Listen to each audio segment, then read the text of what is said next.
신앙생활과 깊은 내면까지 들여다볼 수 있는 시간. 네, 사주풀이입니다. 네, 오늘 순서 시작하겠습니다.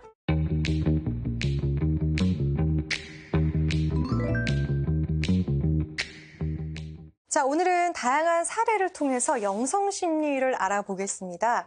신부님, 영성상담은 일반 상담과는 좀 다르죠? 다르죠. 예, 일반 상담은 상담자하고 내담자하고 1대1의 만남이거든요. 네. 주로 다루는 문제도 이제 뭐 인간관계에 대한 문제만 다뤄요. 네. 근데 영성심리 상담은 상담자, 내담자, 그리고 한입, 이 삼각관계 안에서 상담이 이루어지죠. 네. 그래서 보통 일반적인 인간관계뿐만이 아니라 신앙생활에서 일어나는 일들도 같이 다룹니다. 예, 다루는 그 폭이 넓죠. 네. 예. 그렇군요. 자, 그렇다면은 일반 상담과는 좀 더 다른 영성 상담을 오늘 한번 영성 심리에 대해서 한번 알아보도록 하겠습니다. 자, 첫 번째 사례를 읽어드릴게요. 남편은 나에게 자기가 원하는 대로 해주지 않으면 자기에게 어떤 일이 생길지도 모른다고 끊임없이 둘러댑니다.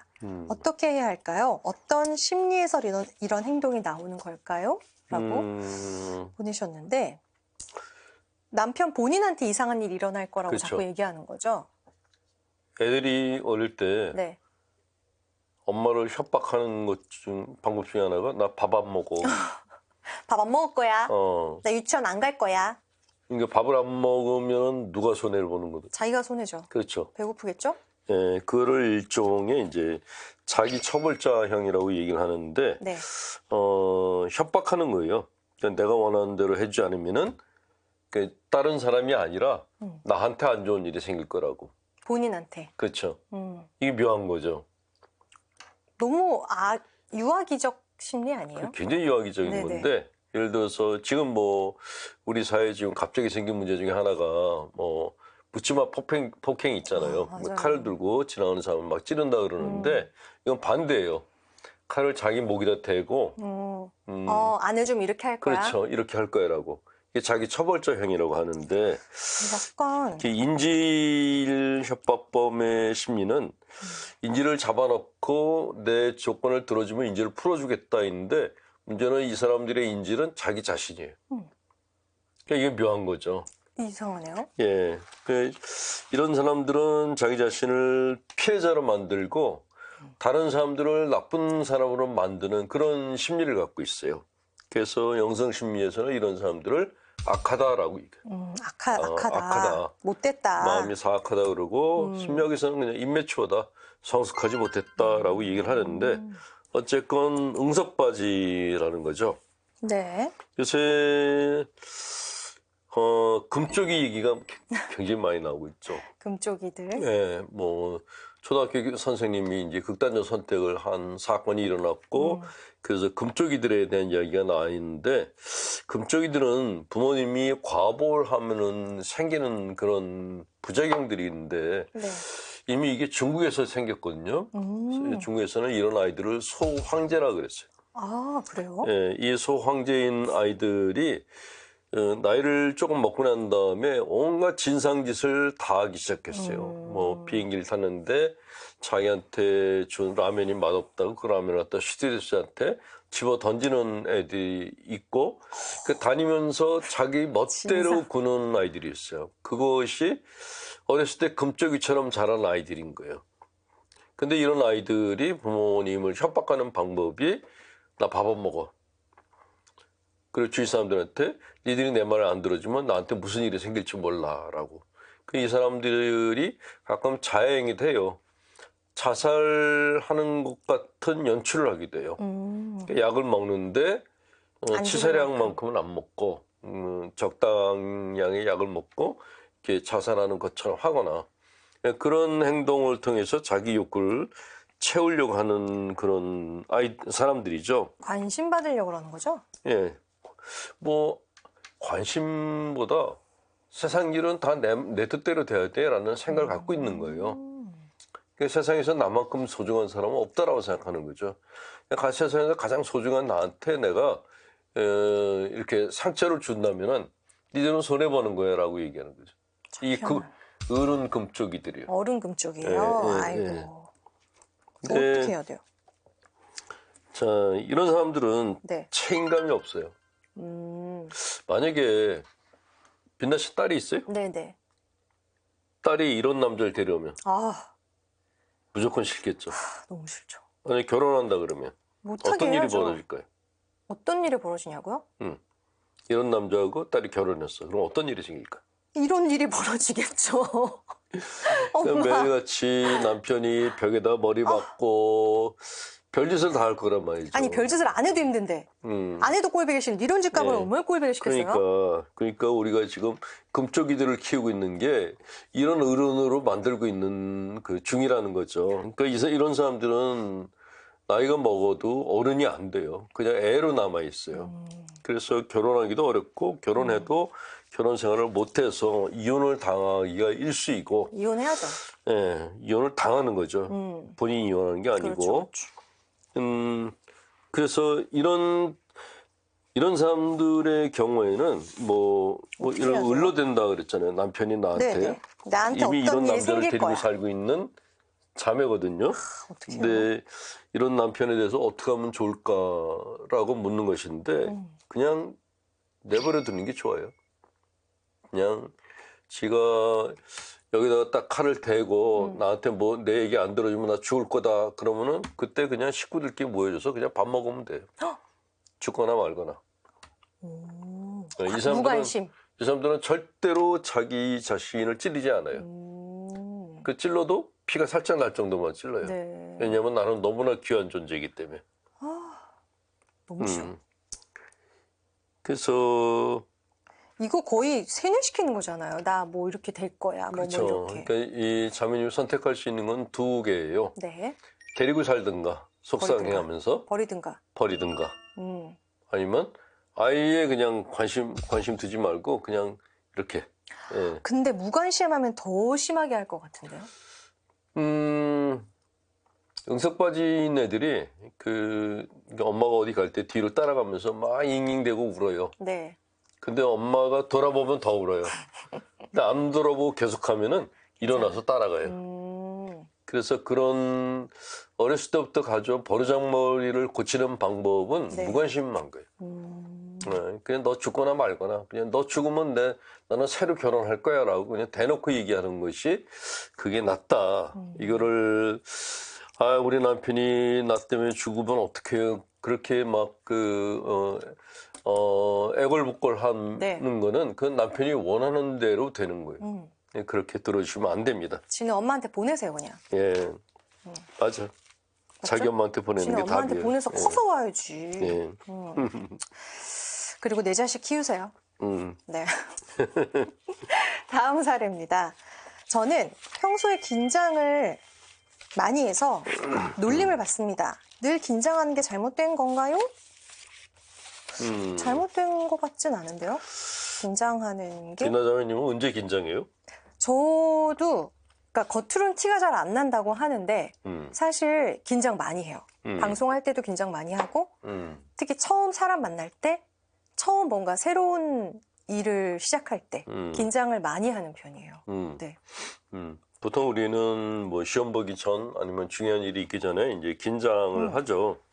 근데 이렇게 긴장한다는 거는 이렇게 사람 마음이 고무줄 같은 거거든요. 이 고무줄이 팽팽해졌다는 거 의미를 해요. 맞아요. 근데 이 긴장이 사실은 사람들한테 필요해요. 왜냐면 긴장하지 않으면 집중력이 떨어져요. 긴장을 하고 있을 때 집중이 높아지고 그리고 약간 긴장할 때 머리 회전이 빨라져요. 맞아요. 예, 그래서 그 높은 분들을 모시고 다니는 그 경호원들 보면은 동작이 굉장히 민첩하잖아요. 맞아요. 항상 긴장하고 네네. 있으니까. 그 긴장은 필요하다라는 걸 먼저 아실 필요가 있는데 만약에 아무런 긴장이 없다 그러면 만약에 배우자가 그런다면 뭐 내가 하고 있는 일이 뭐 다 뭐 순리대로 되겠지. 그리고 항상 굉장히 유유자적하게 긴장을 풀고 있다면은 만만디네요, 만만디. 네, 만만디라면 네. 편할까요, 불편할까요? 불편하죠. 내가 속 터지죠. 네, 그 왜 사람은 그럴까요? 괜찮고. 왜 불편할까요? 왜? 그 내 배우자가 긴장을 하지 않으면은 이 사람이 자기가 하는 일에 대해서 책임을 안 지겠다는 건가? 하는 불안감이 올라와요. 그래서 너무 긴장이 없는 상태. 아니 고등학생이 시험 볼 때가 다 됐는데 긴장을 전혀 하지 않아. 이러면 얘가 공부를 하나 걱정이 되기 시작하죠. 그렇죠. 네네. 예, 그리고 긴장을 안 한다는 건 어떤 거냐면은 고무줄을 이렇게 당겼는데 팽팽해져요. 근데 이거를 더 당겨요. 그럼 늘어져요. 이게 네. 긴장이 풀린 상태예요. 이렇게 긴장이 풀린 상태에서는 아무런 결과물을 얻을 수가 없어요. 예, 그래서 긴장은 필요한데 이 긴장 상태가 또 중요한 게 뭐냐면 사람은 약간 긴장했을 때 살맛이 나요. 맞아요. 그 번지 점프하는 사람들 보면은 왜 네. 뛰어내리죠? 저 이해를 못하겠어요. 왜 뛰어내리는 건지. 그러니까 진짜 왜 뛰어내리는 거예요? 죽을 것 같은 느낌 때문에 긴장하고 막 오금이 저린다 그러는데도 뛰어내렸을 때 짜릿함을 느낀다는 거예요. 이 긴장감이 사람에게 짜릿한 맛을 주고 살맛을 주는 그런 효과가 있다라는 것이죠. 그런데 이게 너무 지나치면 문제다라는 것이죠. 항상 긴장하면 좀 예, 문제죠. 24시간 긴장하게 되면은 어떻게 보면은 자동차가 가진 않는데 공회전을 하는 상태가 되는 거예요. 정말 프로들은 긴장하는 시간과 긴장하지 않는 시간을 같이 가져요. 그래야지 이게 체력을 안배할 수가 있거든요. 네네. 근데 되게 아마추어들이 하루 종일 긴장을 해요. 프로같이 사시려면은 긴장할 때도 있고 긴장을 안 할 때도 있는 그런 시간을 가지는 것이 좋다. 긴장을 좀 풀어야 되는데. 그렇죠. 그러니까 근육이 너무 항상 경직돼 있으면 안 되잖아요. 피곤해요. 심리적으로도 늘 경직돼 있으면 안 되는 거예요. 네. 그러니까 가끔 이제 수도 생활한 지 이제 초보인 사람들 경우 잠자는 시간은 게으른 시간이다. 이 시간도 어떻게 해서든지 기도하는 시간을 가져야 된다라고 얘기를 하는데 그럼 오래 못 가요. 네. 자기 페이스에 맞게 자기가 할 수 있는 것만큼 하고 나머지는 쉬는 시간을 갖는 게 좋다. 네, 그런 말씀 드립니다. 네. 자, 마지막 사례입니다. 저는 행복한 것은 이기적이다. 행복한 사람은 생각이 없다. 불행한 사람이 창조적이라고 생각한다. 라고 하셨어요. 예. 나름 생각이 확고하신 예. 분이신데. 이런 질문하는 청년들이 가끔 있어요. 행복하면 안 된다. 일단 행복한 건 이기적이다. 이기적이다. 왜 그렇죠? 이게 이럴 수가 있죠. 이런 말을 하는 거는 내가 지금 불행하다는 거예요. 나는 지금 돈도 없고 갈 데도 없어요. 찾아와 주는 사람도 없고. 그런데 나는 이런데 딴 사람들은 다 차물고 놀러 다녀. 그런 걸 보면서 행복한 건 이기적이다라고 얘기하는 거죠. 그 얘기는 왜 나를 돌봐주지 않는 거야? 라는 그런 마음이 밑에 깔려 있다는 것이죠. 실은 행복하고 싶은 거죠. 그렇죠. 행복하고 싶은 거죠. 그런데 네. 이 말이 꼭 틀린 건 아닌 게 나 혼자만 잘 먹고 잘 살면 된다. 이거는 또 진짜 이기적일 수 있다는 거죠. 그래도 행복한 건 이기적이다라고 단정적으로 얘기하는 것은 그렇게 생각하는 사람 본인에게 문제가 있다라는 걸 말씀을 드리고 싶고 네. 두 번째로 행복한 사람은 생각이 없다라고 얘기를 하는 사람도 하는 분도 계신데 네. 글쎄 생각이 없다고 생각하는 사람이 더 생각이 없는 게 아닌가 하는 생각이 들어요. 정말 행복한 사람들은 늘 생각하고 살죠. 그렇죠. 그러니까 내가 남을 어떻게 도울 것인가, 어디에 아픈 사람은 없는가, 이런 자기 삶을 어떻게 살아야 되는가, 늘 자기 삶을 반성하고 사는 사람들이 행복한 사람이에요. 그 생각이 많아요, 오히려 반대로. 많죠. 예. 어떻게 하면 더 행복할까도 생각하고. 예. 그렇죠? 자폐적인 행복이란 게 있는데 남들이 어쨌건 간에 나는 내가 번 돈 가지고 나만 즐겁게 살면 돼. 이런 자폐적인 행복을 추구하는 사람들은 생각이 없죠. 예, 이런 경우는 남에서 주권 말고 나만 행복하면 돼. 이런 생각 가진 사람들은 문제지만 대부분의 행복한 사람들은 다른 사람들을 행복하게 해주고 그 행복한 모습을 보면서 본인도 행복해하는 그런 삶을 살고 있어요. 맞아요. 예, 그래서 행복한 사람이 생각이 없다는 말도 틀렸다. 마지막 불행한 사람이 불행한 창조적이다. 사람이 창조적이다. 그건 어느 정도 맞는 것 같긴 해요. 옛날 왜냐면은- 예술가들이나 창작가들이 불행한 삶을 산 것을 두고 그런 얘기를 했는데 틀린 말입니다. 그래요? 예. 예술가나 창작가들이 그 불행한 삶을 산 예술가나 창작가들이 왜 창작을 했을까요? 행복해지려고. 창작을 하는 동안에 몰입하는 동안만큼은 지금 불행한 상황을 잊어버릴 수가 있거든요. 오히려 불행은 집중력을 떨어뜨리고 무리를 범하게 할 수가 있어요. 범죄를 저지르는 사람들 중에 행복한 사람이 있나요? 없죠. 다 본인이 불행한 다 사람. 불행하다고 예, 생각하죠. 자신이 불행하기 때문에 남들도 그렇죠. 딴 불행해야 사람을 된다. 불행하게 만들어서라도 나를 행복하게 된다. 이게 범죄의 시작이거든요. 그러니까 불행한 사람이 창조적이다 이 말도 틀린 말이다. 예. 그 인간은 네. 선택하는 존재라고 하는데 우리가 선택하는 모든 것은 다 행복하기 위해서 선택합니다. 나도 행복하고 더불어서 내 옆에 사람도 행복하고 그렇죠. 우리 모두가 행복할 수 있도록 결혼을 왜 하셨어요?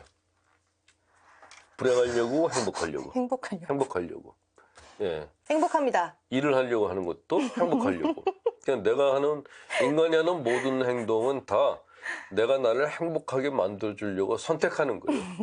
그 선택의 결과가 어떤 건지는 잘 모르겠는데 일단 선택할 때는 행복 때문에 한다. 결과는 모르겠지만 그런 말은 해요. 결혼 안 한 후배들한테 야 너도 결혼해. 나만 불행할 순 없잖아. 나만 불행할 수 함께 없잖아. 불행하자. 그러나 예. 행복합니다. 나는 행복합니다. 예. 자, 행복에 대해서는 네. 예수님께서도 말씀하셨는데 행복에 대해서는 우리가 더 많이 생각하고 행복이 무엇인가에 대해서 더 많이 논의를 해야 될 그런 주제라고 생각합니다. 네. 예. 그렇습니다.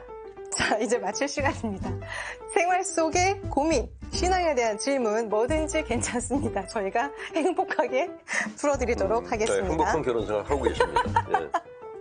오해 마시기 바랍니다. 너무 행복합니다, 여러분. 예. 자, 소정의 선물도 준비하고 있으니까요. 신부님의 책 받고 싶으신 분은 또 사연 남겨주시면요. 추첨을 통해서 선물도 보내드리도록 하겠습니다. 여기서 마치겠습니다. 고맙습니다.